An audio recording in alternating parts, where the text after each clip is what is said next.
सीना है फौलाद सा जिसका, मन में ताजमहल है।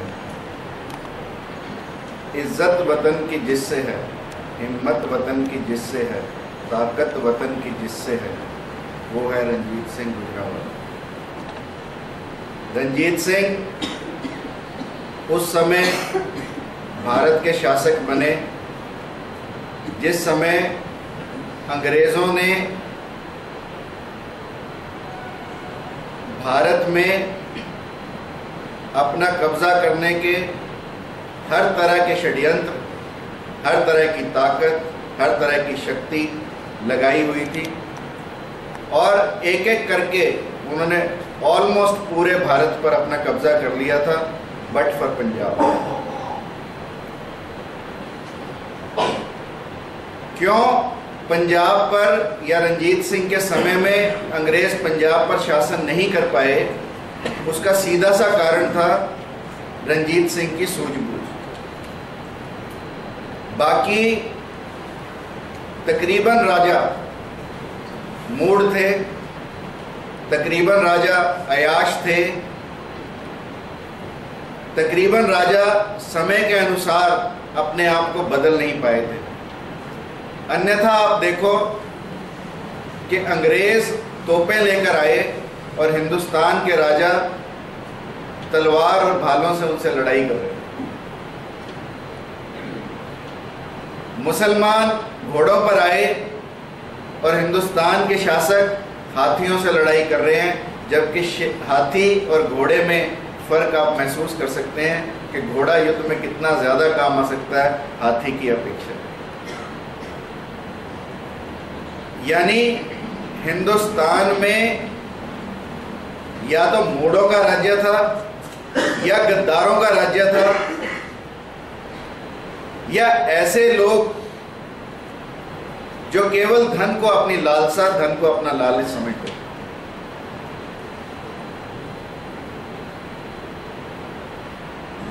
और या कुछ ऐसे राजा थे जो सिर्फ अहिंसा का पाठ पढ़ते थे, जो सिर्फ धर्म के नाम पर दूसरों को मारना नहीं चाहते थे, इसलिए हिंदुस्तान कमजोर हुआ। यदि मैं कंपेयर करूं कि हिंदुस्तान के राजा उस समय कैसे थे, कितने मूढ़ थे, कितने लकीर के फकीर थे,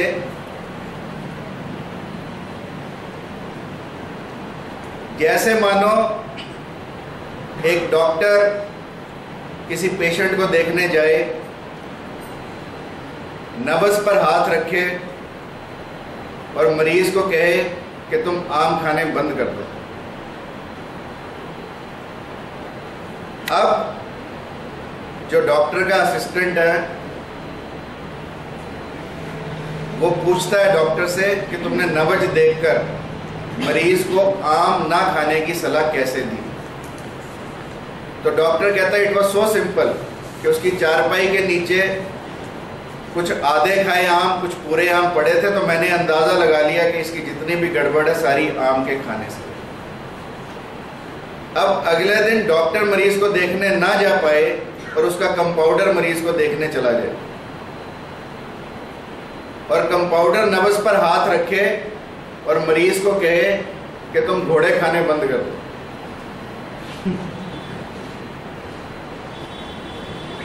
अब वापस आया, डॉक्टर ने पूछा डायग्नोस किया, कहता हाँ मैंने बता दिया उसे घोड़े खाने बंद कर दो। तो डॉक्टर ने कहा तूने कैसे अंदाजा लगाया? उसने कहा उसकी चारपाई के नीचे घोड़े की काठी, घोड़े की नाल, घोड़े की एक्सेसरीज बहुत सारी पड़ी थी, तो मैंने अंदाजा लगाया कि इसने जरूर घोड़े खाए। यानी ये है लकीर की फकीरी। ऐसे ही हमारे राजा थे जिन्होंने जो चला आ रहा है, राजा तो मिल गया पीढ़ी दर पीढ़ी, पर अक्ल नहीं मिली, क्योंकि राज पीढ़ियों से मिलता था, काबिलियत से किसी को नहीं मिलता।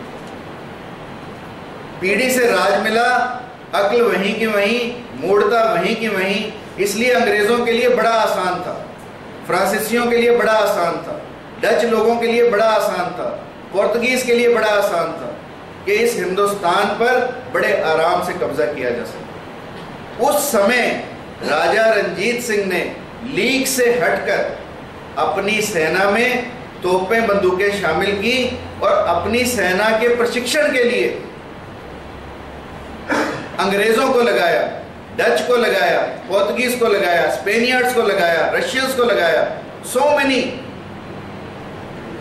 were the commanders in his army, because this man believed in change and the other kings were not believing in change.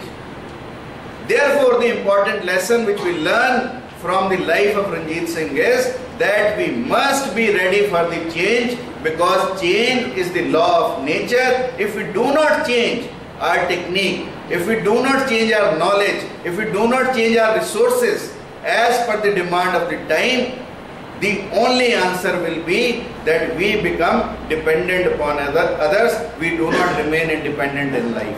That is what can happen to us, and that is what happened to this country.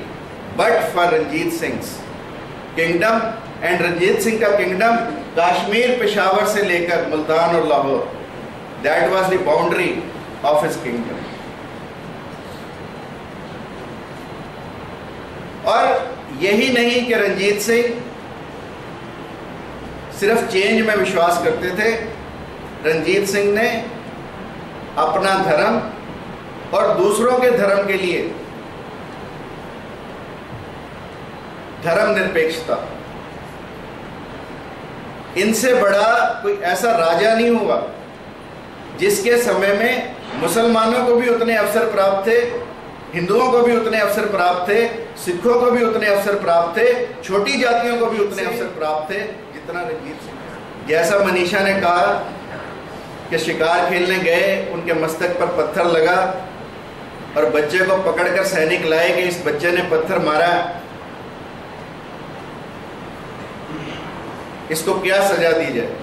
जिसने महाराज के मस्तक पर पत्थर मारा हो तो दूसरे ने कहा इसकी सजा सजाए मौत से कम नहीं होनी चाहिए।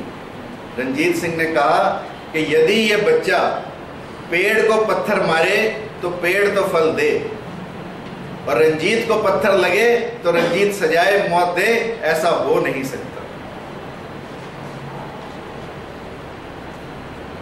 क्योंकि वृक्ष कभी न फल फके, नदी न संचय नीर, परमार्थ के कारण रंजीत धरा शरीर।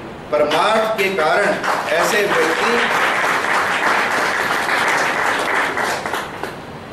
अपना शरीर रखते हैं। और ऐसा भी कहा जाता है कि करुणा की इतनी मूर्ति थे रंजीत सिंह कि जब भी कभी ऐसा विषय आता जहां दया, ममता या करुणा की आवश्यकता होती तो उनकी नकली आंख से आंसू ज्यादा निकलते थे। तो किसी ने कहा महाराज आपकी नकली आंख से आंसू ज्यादा निकलते हैं असली की बजाय। तो उन्होंने कहा कि नकली ही ममता को पहचान सकती है, जो असली दिखाई देती है वो ममता को पहचान नहीं सकती। क्योंकि जो मेरी असली आंख है वो रंजीत सिंह राजा की आंख है, और जो मेरी नकली आंख है वो रंजीत सिंह की आत्मा की आंख। That is the difference.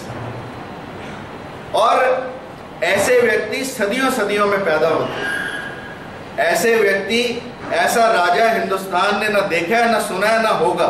क्योंकि एक नहीं अनेकों गुण रंजीत सिंह की लाइफ से हम सीख सकते हैं और अपने जीवन में उतार सकते हैं।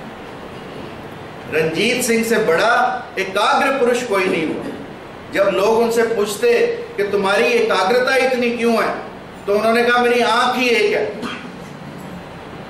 दो हों तो शायद मेरे जो आंखें हैं उनमें दो चीजें नजर आए, परंतु भगवान ने आंख ही एक दी है, इसलिए मेरे अंदर एकाग्रता है। और इसीलिए मैं एक ही आंख से लोगों को देख पाऊं, एक ही आंख से लोगों के लिए न्याय कर पाऊं, इसलिए परमात्मा ने मुझे एक आंख दी है।